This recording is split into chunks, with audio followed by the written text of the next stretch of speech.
excited to be back at home this weekend. Matchup against Charlotte, 2 o'clock kickoff. Should be great weather for the game, which is good. You know, we've had a couple of rain games here at home so far this year, so it should be great weather for will be a great matchup. And so kids are they're preparing right now and should have a great practice this afternoon. And looking forward to a great week. Questions? Raise your hand if you have questions. Coach, we saw Mason Garcia, seemingly make some improvements last game. What do you think of his performance and, things to build off of there? Well, I thought Mason certainly did some positive things both in the run game and the passing game against SMU a week and a half ago. And, just like I've said, virtually every week, he continues to improve. And so excited about that. And, he's highly motivated to build off that performance and be ready to go this Saturday.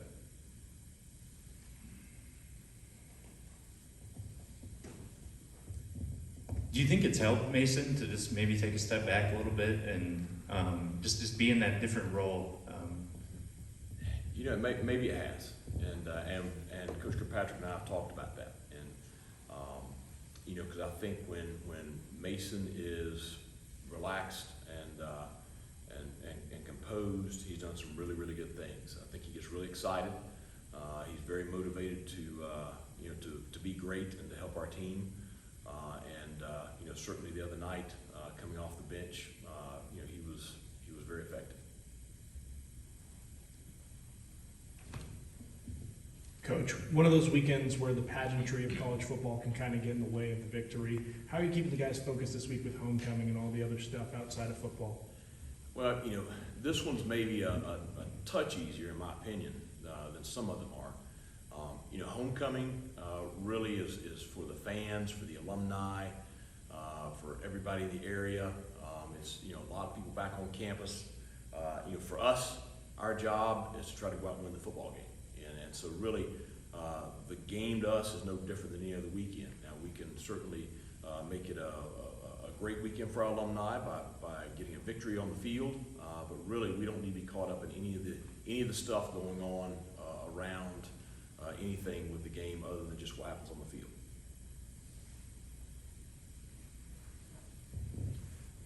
Coach, I know you already moved on to Charlotte. I just want to ask about the last game. You've been aggressive going for fourth down at times here. You went for a fourth down on the Mason play. Just, fourth quarter, you explained your thought process punting on 4th and 2, I think 6-7 minutes ago in that situation.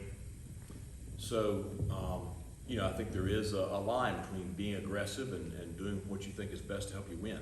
And I think that every situation is different, and that's we spend a lot of time preparing for those situations, and you take a lot of factors into play. And so, the one you're referencing is 7 minutes to go, 4th and 2 from the -33. So we're fairly deep in our own territory. We have all 3 timeouts, and so the question there is, if you go for it and get it, great. You extend the drive that you're in right now. If you go for it and don't get it, you're putting yourself behind the 8 ball pretty firmly. That deep in territory, you're hoping to limit them to a field goal at that point. So it's a 2-possession game right now. I know the score takes it to be a 3-possession game. With the way we had played defensively for the last several quarters, especially in the second half, really they hadn't moved the ball at all in the second half. And the last 2 plays we hadn't gained a yard. So felt like right there with all 3 timeouts, our best course of victory of winning the ball game was to punt it away, use our timeouts, and try to get the ball back with 5+ minutes to play in better field position with a fresh set of downs. Now, it didn't work out for us. If we're sitting here having the same discussion and it did work out for us, then it'd be a great call. So, but that's the thing you deal with every time. I mean, no different than going for it 4th and 1, down in the red zone instead of taking the field goal.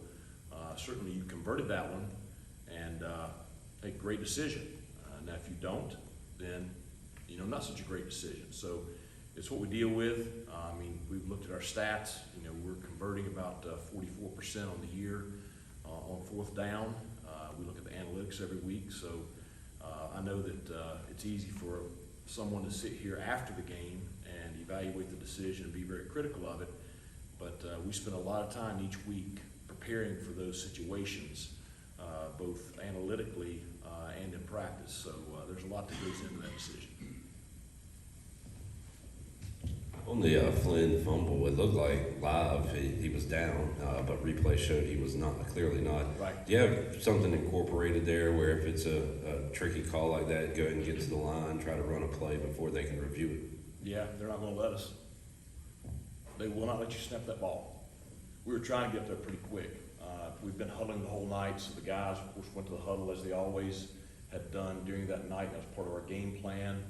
So, everybody on the headset had urgency. The kids got up there pretty quick, but they're not gonna let you snap that ball. And if you watch college football across the country, and you've seen it several times with our games, they're gonna wait till you get right up there and you get ready to snap it, and they'll probably even let the ball get snapped, but they're gonna buzz it. And that's what, when I'm talking to the officials on the sideline, a lot of times when it's a questionable call like that, what I'm asking the officials, are they looking at it? Are they looking at it? They need to look at it. And what he'll do is, they're looking at it. If he says that, they're getting ready to buzz it. They won't let you snap the ball. If he says, yeah, it's already been cleared and confirmed, then they'll let it go ahead and snap. So. Coach over here. Coach, Navy's defense obviously had a lot of success against Charlotte's offense on Right. Saturday. How much do you put stock into what another team did successfully against your future opponent? Well, a lot, and put stock into who's on the field too. That game was 0-0 for much of the game. Now, Charlotte did miss a lot of wide open receivers down the field where if they connect those, it's a different ball game.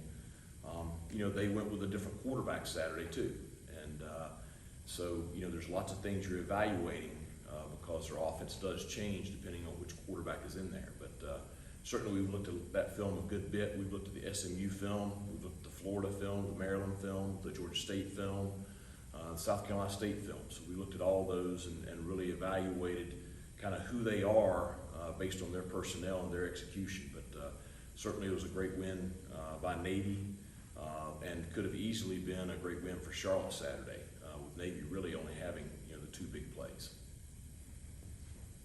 Sorry to go back to that Flynn play, but Yeah. it's hard to tell a guy to stop trying and stop running. So Yeah. how do you balance, go down or keep going, protect the ball? Well, we spend a good part of practice each week with ball security and traffic. I mean, we have a drill that we're going to do offense versus defense, which is, they really, this is not a, live, team setting deal. This is in addition to that. They are trying to punch at, it's repeatedly, and it's very, very aggressive. And so there are mechanics that we teach and that we drill, each week in that setting, and then reteach in the good on good setting, the team versus scout setting of how we want the ball secured in that exact situation. And so, when we don't do a great job with those mechanics, then that results in a turnover.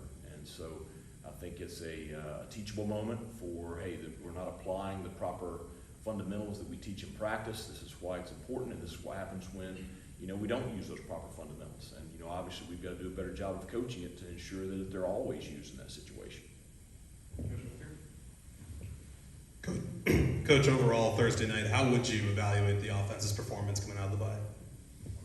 Well, we're spending a lot of time on the game a week and a half ago. Obviously it was not good enough. Now, we were facing, the best defense we've seen since Michigan.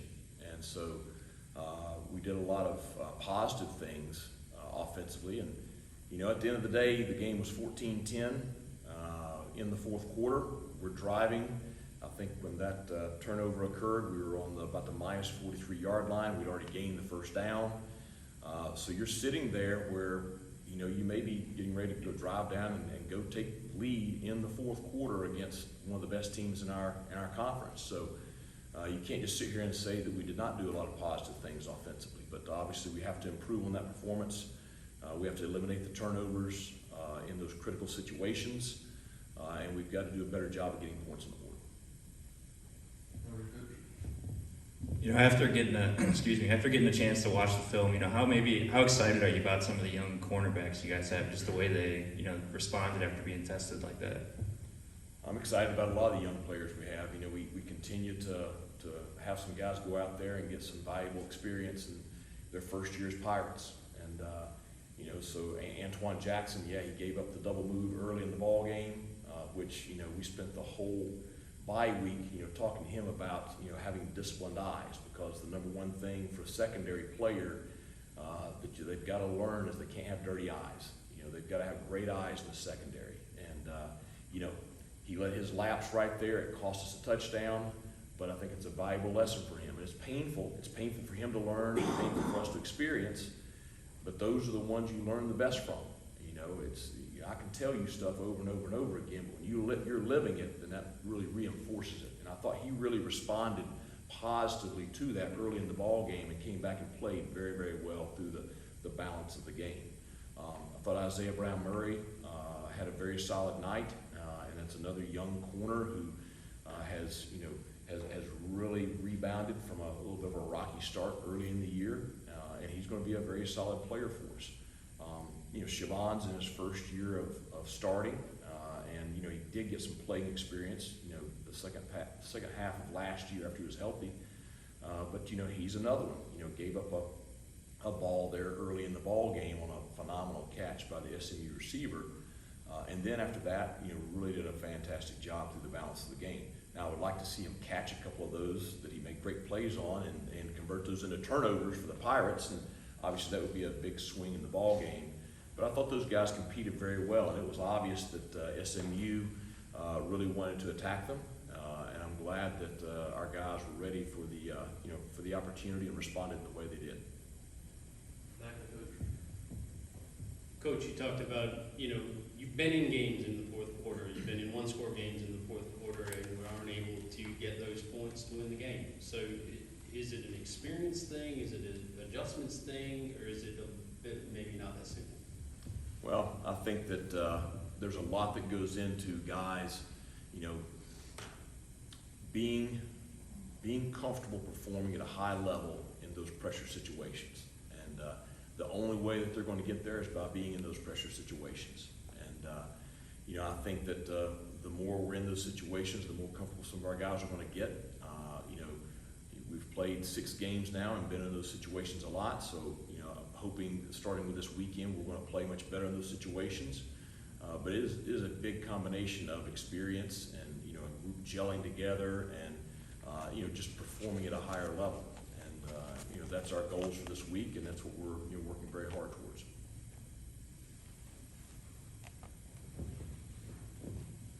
Coach, it seems like Coach Pogge over at Charlotte, one of the more colorful characters you could say in college football. I'm just wondering if you've had any crossover with him or any history with him and his staff in the past.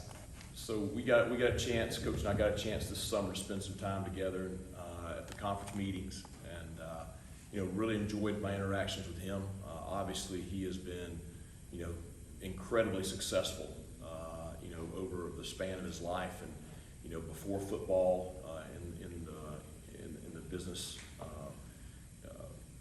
area, and then just, you know, moving over in a kind of a second career, you know, in high school and college football. You know, obviously you're not as successful as he has been unless you're a pretty sharp guy and really have a great understanding of how to work with people and manage people. So I think he's done a great job putting that roster together. Obviously he overhauled the roster significantly. I mean, there's, I don't know, 50, 60 new guys on that roster, and they come from a lot of different places. You know, he brought a lot of his guys that had played for him at St. Francis, and you know, he's put together a very talented group, and I know that you know, they've been close in a lot of games with a very tough schedule, and so he's you know, he's working hard to get things going there. But you know, I think he's great for that program and that university, and looking forward to seeing him again this Saturday. Coach, we saw Javis go down on the kickoff. Can you update us on his status? And also, you guys use prominent players on special teams. Y'all highly value it. So just kind of your philosophy there. Does anything like that change your philosophy, or you guys are going to stick to what you do? Well, I think, number one, Javius, the injury was not significant. He's day-to-day right now, so hoping to get him back pretty quick. You know, if I knew I was gonna get in a car wreck when I pulled out tonight, you know, I'd maybe second guess getting in my car. You know, there was an accident right out there at the entrance, last evening when I was leaving. Somebody was pulling out and they got, T-boned. So, you know, hindsight always, you know, causes you, well, gosh, we hadn't done that. But, you know, me, Coach Saban, Coach Smart, coaches all across the country, you know, you're gonna put your best players on the field in situations for them to be impactful.